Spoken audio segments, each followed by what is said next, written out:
আজ খসড়া হালনাগাদ ভোটার তালিকা প্রকাশ করবে নির্বাচন কমিশন। সকাল 10:30টায় আগারগাঁওয়ের নির্বাচন ভবনে এ বিষয়ে বিস্তারিত তুলে ধরবেন নির্বাচন কমিশনার অবসরপ্রাপ্ত ব্রিগেডিয়ার জেনারেল আবুল ফজল মোহাম্মদ সানাউল্লাহ। জানা গেছে, উপজেলা নির্বাচন কার্যালয়গুলোতে একযোগে এই তালিকা প্রকাশ করা হবে।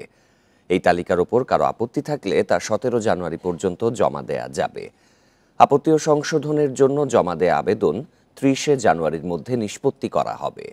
খসড়া প্রকাশের পর 2রা মার্চ চূড়ান্ত তালিকা প্রকাশের কাজ চলবে। পাশাপাশি 20 জানুয়ারি থেকে বাড়ি বাড়ি গিয়ে ভোটার তালিকা হালনাগাদের জন্য নাগরিকের তথ্য সংগ্রহের চিন্তা চলছে। তবে এ বিষয়ে কমিশন এখনো চূড়ান্ত সিদ্ধান্ত নেয়নি।